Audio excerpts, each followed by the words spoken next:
Peraturannya sangat memudahkan sekali ya Kak Ayas ya.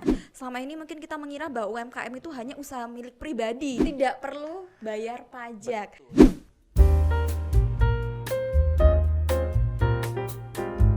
Halo, selamat pagi, selamat siang, dan selamat malam untuk seluruh teman-teman pajak dimanapun teman-teman berada.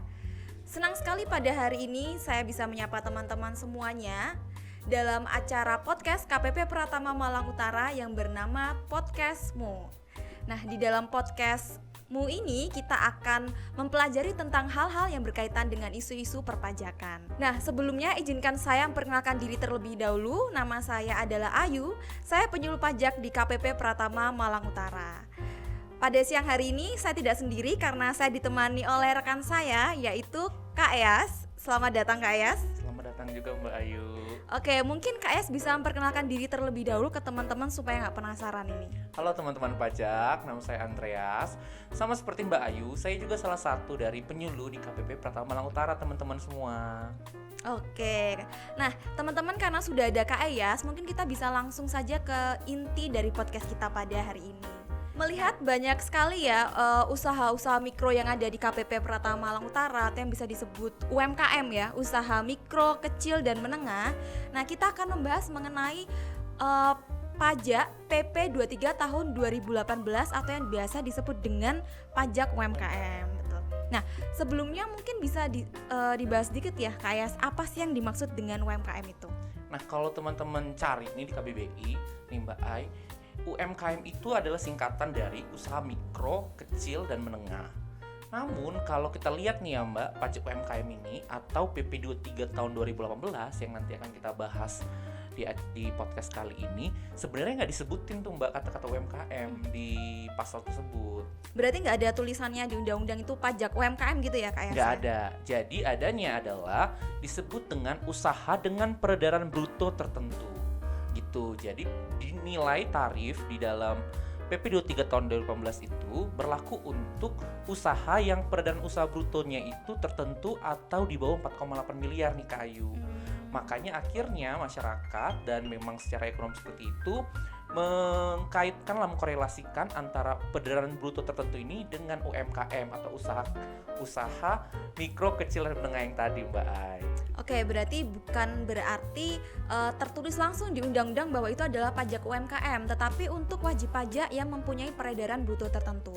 Oke, selanjutnya itu kira-kira siapa saja sih yang bisa menggunakan tarif PP 23 atau pajak UMKM ini Kak Yas? Nah, yang bisa menggunakan ini ada dua jenis wajib pajak Mbak. Yang pertama itu wajib pajak orang pribadi dan wajib pajak badan. Tapi di sini teman-teman, gak semua wajib pajak badan loh yang bisa memanfaatkan PP 23 tahun 2018 atau disebut pajak UMKM ini.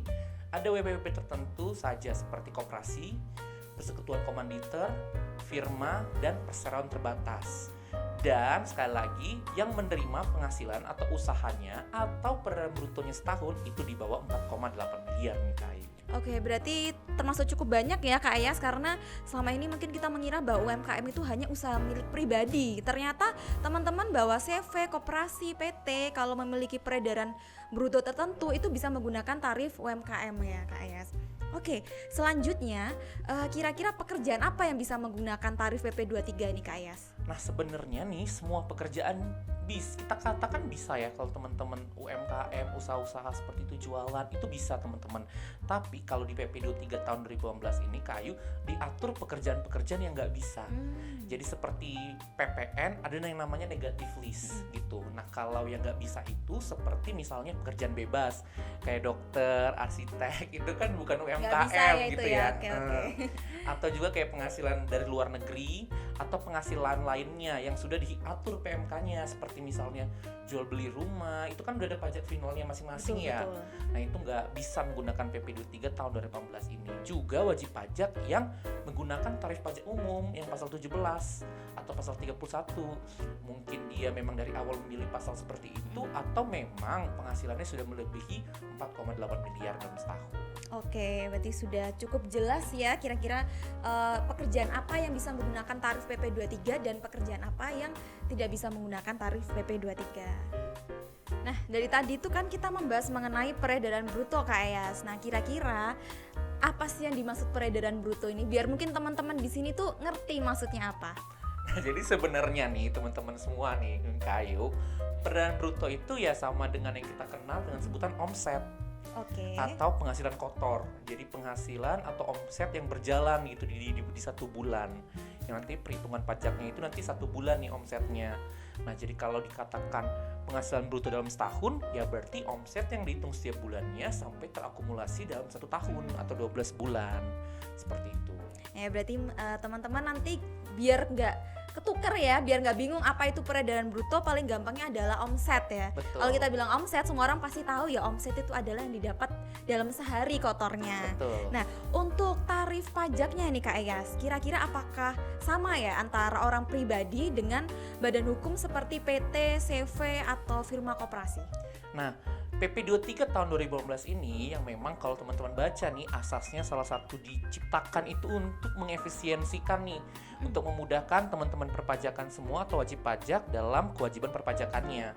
Nah, dia menggunakan single tarif yaitu 0,5% dan sifatnya final.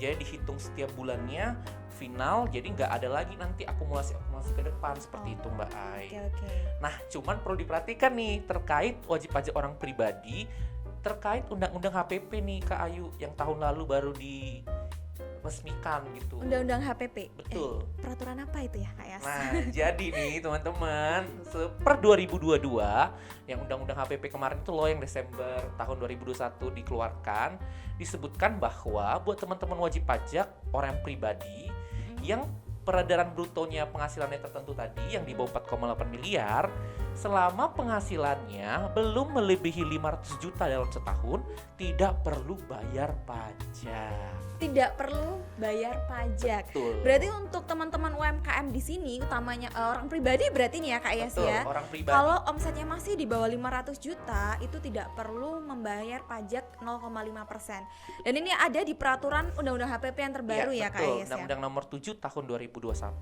Nah, tentunya ini sangat membantu sekali untuk teman-teman UMKM apalagi untuk merintis usaha. Betul. Seperti kita tahu juga bahwa salah satu tulang punggung ekonomi Indonesia ini adalah disumbang oleh UMKM ya Kak Eyas ya. Nah, selanjutnya kalau misalnya mereka ada yang di atas 500 juta nih Kak Eyas, untuk pembayaran dan pelaporan pajaknya itu seperti apa? Nah, kita kasih contoh aja nih ya Kak Ayu, Oke, biar jelas silakan. ya. Misalnya Pak Manto nih jualan bakso nih, jualan bakso gerobakan orang pribadi. Nah, di bulan pertama dia omset kotornya itu 100 juta di Oke, Januari. 100 juta ya per bulan Per gitu bulan. ya. Kita anggap saja setiap bulan dia stabil nih. Jadi kayak memang financial stabil Iya. gitu kayak anak zaman sekarang. 100 juta setiap bulan nih Kak Ayu. Jadi sampai bulan kelima kalau kita akumulasikan setiap bulan nih dari Januari itu kan masih mencapai 500 juta. Iya, betul. Nggak perlu dibayarkan pajaknya dari Januari sampai Mei. Nanti di bulan ke-6 ketika bulan 6 berakhir itu kan udah hitungannya 600 juta nih setahun. Dibayarkan pajaknya 0,5%. Nah, yang dibayarkan adalah 100 juta yaitu 600 dikurangi 500. Dibayarkan 0,5%-nya di bulan ke-7 nanti untuk pembayaran masa bulan ke-6. Berarti harus dikurangi dari 500 juta dulu ya Kak Eyas ya kalau Betul. sudah di atas itu. Nah, selanjutnya kalau kita sudah bayar nih Kak Eyas, langkah selanjutnya kalau misalnya kita mau lapor, itu masih perlu nggak Kak Eyas? Misalnya kita lapor bulanan nih, saya lapor ke kantor pajak, oh saya sudah bayar pajak bulan Januari, bayar pajak bulan Februari. Nah, nih Kak Ayu, no worry ya, no worry. Oke. Karena seperti yang saya tadi sampaikan, pajak di sini itu untuk memudahkan UMKM nih Kak Ayu. Jadi di peraturan PP 23 tahun 2018 disebutkan bahwa pembayaran pajaknya setiap bulannya ini dianggap sama dengan pelaporan Kak Ayu. Jadi ketika teman-teman pajak semua udah bayarkan pajaknya 0,5% itu sudah sama dengan pelaporan masanya. Jadi tidak perlu lagi teman-teman lapor pajak, cukup bayar dimanapun, bikin billingnya di JP Online selesai. Tidak perlu dilaporkan, nanti cukup di akhir tahun. Oh, berarti peraturannya sangat memudahkan sekali ya Kak Eyas ya. Karena setelah kita bayar itu kita nggak perlu lapor bulanan karena pembayaran itu dianggap seperti pelaporan bulanan. Bener banget nih Kak Ayu. Nah, tapi teman-teman perlu perhatiin nih, karena waktu pemanfaatan PP 23 tahun 2018 ini ada jangka waktunya nih. Jadi nggak forever. Gimana itu? Gimana tuh Kak Eyas? Nah, jadi kalau misalnya wajib pajak orang pribadi bisa memanfaatkan PP 23 tahun 2018 ini selama 7 tahun sejak wajib pajak terdaftar. Sejak milik NPWP bisa nih menggunakan tarif ini selama 7 tahun. Nah, untuk wajib pajak badan yang berbentuk koperasi, CV, dan firma dapat memanfaatkannya selama 4 tahun. Oke. Dan terakhir untuk PT atau perserikatan terbatas itu selama 3 tahun. Kembali lagi dengan catatan, selama tahun ini omsetnya di bawah 4,8 miliar. Oke, noted Kak Eyas. Berarti ini perlu diperhatikan juga ya teman-teman pajak. Untuk pemanfaatan tarifnya, ternyata kita nggak bisa pakai tarif itu selamanya. Ternyata ada batasannya, kayak tadi orang pribadi 7 tahun ya Kak Eyas ya. Kalau misalnya PT bisa menggunakan 3 tahun dan Betul. sisanya bisa menggunakan 4 tahun. 4 tahun. Jadi jangan sampai ketukar ya teman-teman. Oke, sekarang Kak Eyas kalau misalnya pajak UMKM itu kan untuk yang peredaran di bawah 4,8 M Betul. atau UMKM ya. Nah ini gimana nih kalau misalnya teman-teman ternyata usahanya saking lancarnya itu sudah di atas 4,8 Kak Eyas, apakah kita masih bisa menggunakan tarif PP 23 ini? Nah, ini juga teman-teman nggak perlu bingung ya, seperti Mayu tadi. Semoga nanti tiba-tiba baru bikin usaha, di Juni udah lebih 4,8 miliar nih omsetnya. Terus gimana nih? Saya pakai tarifnya gimana nih bulan ketujuhnya? Teman-teman nggak perlu khawatir karena ini sudah diatur juga di PP 23 tahun 2018. Ketika di dalam tahun berjalan di pertengahan tahun, teman-teman omsetnya melebihi 4,8 miliar, tetap menggunakan tarif PP 23 tahun 2018 sampai akhir tahun berakhir nih Kayu. Oke, bisa berarti ya Kak Bisa, Eyas ya. jadi dipakai nih 0,5%-nya sampai Desember. Nanti tahun depan selanjutnya baru sudah masuk dengan perhitungan menggunakan pasal 17 atau pasal 31E Mbak Ayu, atau yang disebut dengan tarif pajak umum. Oke, baiklah informasi yang sangat berguna sekali ya tentunya Kak Eyas, dan itu memudahkan untuk teman-teman supaya nggak bingung mengenai tarif PP 23 kalau misalnya ternyata omset mereka tiba-tiba di tengah tahun di atas 4,8 M. Betul nih Kayu, sekali lagi PP 23 tahun 2015 serta perubahannya di Undang-Undang APP ini merupakan salah satu bentuk keberpihakan pemerintah kepada UMKM yang seperti Kayu tadi bilang bahwa UMKM ini adalah tulang punggung perekonomian Betul di sekali. Indonesia. Seperti itu. Nah ini Kak Eyas, kita sudah di penghujung podcast. Nah kira-kira sebelum kita mengakhiri podcast pada hari ini, ada yang ingin disampaikan ke kawan-kawan pajak terkait episode podcast hari ini? Nah, kepada teman-teman pajak sekalian, no worry, nggak usah takut dengan pajak teman-teman. Ingat, pajak itu fungsinya untuk memajukan kesejahteraan bersama. Betul sekali Kak Eyas. Itu mengapa peraturan-peraturan perpajakan yang ada pun dibuat semudah mungkin untuk memudahkan wajib pajak teman-teman sekalian. Jadi kalau teman-teman perlu punya pertanyaan, kebingungan, tarif saya seperti apa, pelaporannya seperti apa, Jangan takut ya jangan Kak Eyas takut, ya. nggak perlu tidak perlu panik attack ya Iya, Kayu. betul. Bisa menghubungi Kering Pajak di 1500-200 atau menghubungi KPP Administrasi tempat teman-teman pajak terdaftar. Nah betul sekali Kak Eyas ya, kita nggak perlu takut, no worry kalau misalnya kita butuh informasi perpajakan, bisa langsung datang ke KPP terdekat.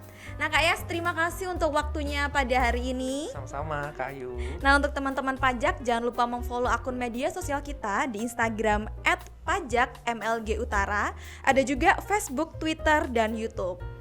Untuk teman-teman pajak yang terdaftar di KPP Pratama Malang Utara dan ingin mendapatkan layanan konsultasi perpajakan, bisa menghubungi nomor WhatsApp kita yang tertera di bio Instagram kita. Nah, akhir kata, kita pamit undur diri. Sampai jumpa di episode podcast MU berikutnya. Podcastmu, podcastnya Malang Utara. Sampai jumpa.